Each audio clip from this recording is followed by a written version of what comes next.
Dungen is Swedish for the groove and is also the name of a Swedish rock band who were formed in 1999 in Stockholm.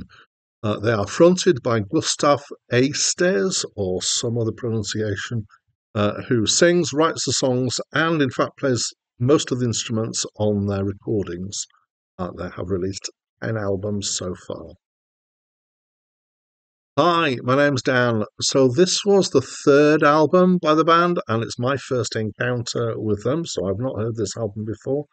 And the name of the album apparently is Swedish for "Take It Easy." Um, it got international acclaim. It scored 88 on Metacritic, and I would broadly describe it as psychedelic rock sung in Swedish. So describing it as psychedelic rock is kind of the simple view, the headline. Let's try and pick that apart a bit more.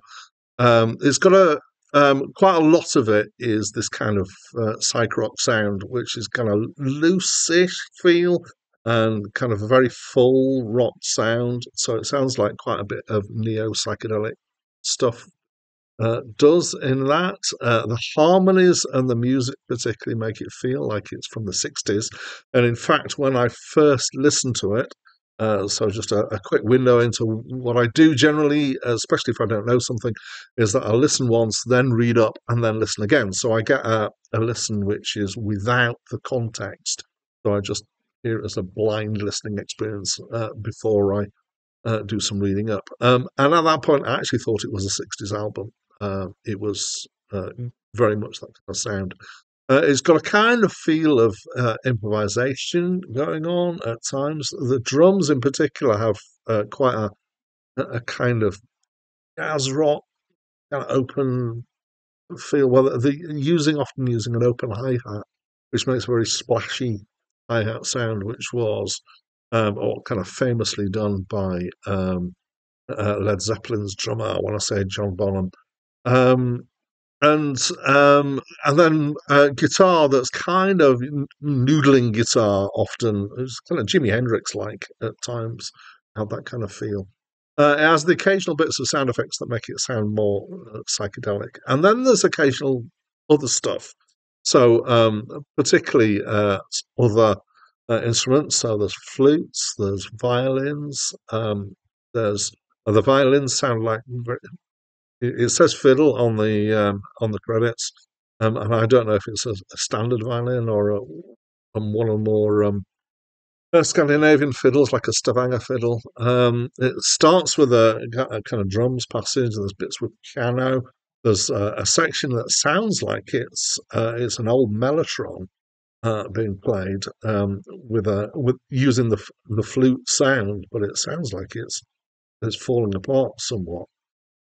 Um, the track, I'm going to have a go at pronouncing this, Leonet and Pulan, probably pronounced wrong, has a lot of kind of classical sounds and electric guitar and organ, and it sounded a bit like kind of crossover into classical that one of my favourite bands, Camel, would have done.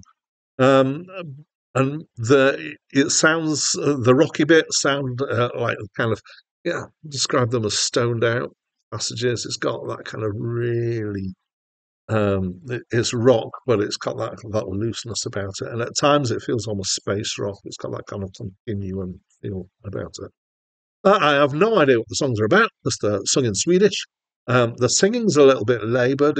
I wouldn't say it was a strong voice. It's okay, and it's kind of mixed in a way so that it's somewhat down in the mix, and then there's harmonies with it as well. So there's not a strong focus on the voice in here. Um, Overall, so how did I feel about it? I thought it was okay. I felt like it was a bit messy at the edges. I think that's partly, I think it's deliberate because it's meant to have that kind of sound, but I wasn't that keen, to be honest. It was just a bit too messy. And I felt like the rock passages where the production felt a bit flat, as if it had been, which is possibly why I felt like it was from the 60s, actually. So there's probably deliberately um, made to sound like that. But certainly since the 90s, production has usually popped quite a lot more than that. So it's somewhat unusual. It's kind of psychedelic. It's slightly on the edge of prog. And I kind of liked it, but not a huge amount. So I was not along, you know, in line with all these critics on Metacritic who thought it was brilliant.